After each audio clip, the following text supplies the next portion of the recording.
যখন ইয়াজুস মাজুস দেয়াল ভেঙে চলে আসবে, চারদিকে তাদের ধ্বংসলীলা চালাবে, তখন ঈসা আলাইহিসসালাম আল্লাহর হুকুমে মুসলিমদেরকে তুর পাহাড়ে নিয়ে যাবে।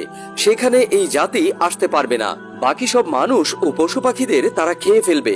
ভাববে জমিনে যারা ছিল তাদেরকে তো খেয়ে ফেলেছে, এবার আসমানবাসীদের পালা।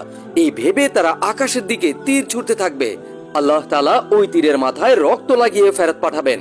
এটা দেখে তারা অনেক খুশি হবে, ভাববে আকাশবাসীদেরকেও আমরা শেষ করে দিয়েছি। তা মনে করবে এই দুনিয়াতে আমরা ছাড়া আর কেউ নেই। তখন হযরত ঈসা আলাইহিস সালাম আল্লাহর কাছে বদদোয়া করবেন। এই বদদোয়ার কারণে তাদের গর্দানে নগফ নামী কীড়ার জন্ম হবে। তখন ইয়াজুস মাজুসের দল একের পর এক মহামারী আকারে মরতে থাকবে। ঈসা আলাইহিস সালাম তখন আল্লাহর কাছে এই দুর্গন্ধ থেকে বাঁচার জন্য দোয়া চাইবেন। আল্লাহ তাআলা তার রহমতের বৃষ্টি দ্বারা এই দুর্গন্ধ সরিয়ে দিবেন। সুবহানাল্লাহ।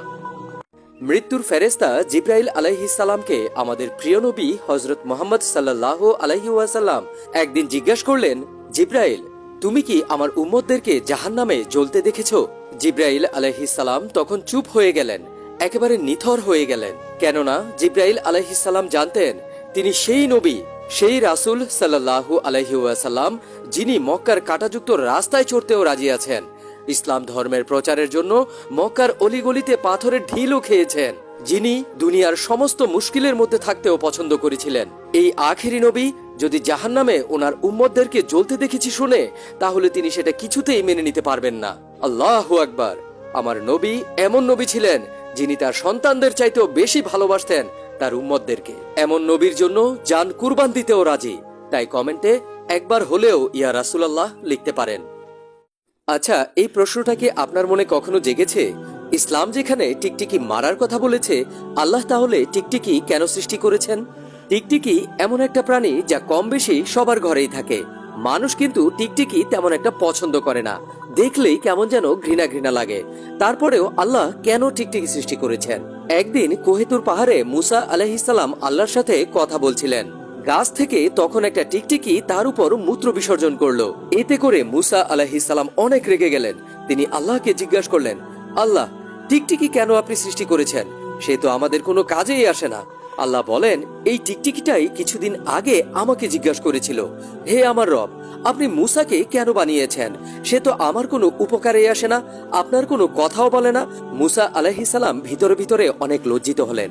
আল্লাহ বলেন, হে মুসা, আমি কোনো কারণ ছাড়া কোনো কিছুই সৃষ্টি করি না। বানিয়েছেন তিনিই ভালো জানেন। লাইক কমেন্ট করে আল্লাহু আকবার লিখতে পারেন। এক্সপার্টরা ফুরাত নদীর তীরে এমন কিছু খুঁজে পেয়েছে যাতে মনে হচ্ছে কিয়ামত বুঝি এসেই পড়েছে। তারা ফুরাত নদীর গভীরে এক আজব সুড়ঙ্গ খুঁজে পেয়েছে। সুড়ঙ্গটি কয়েক কিলোমিটার পর্যন্ত লম্বা, আর এর সবশেষ মাথা ফুরাত নদীর একেবারে গভীরে চলে গিয়েছে। তারা আরো একটি জায়গা খুঁজে পায় যেখানে কোনো সুড়ঙ্গ নেই। ওইখানে আসলে কি আছে সেগুলো জানার জন্য এক্সপার্টরা এখনো পর্যন্ত কাজ করে যাচ্ছে।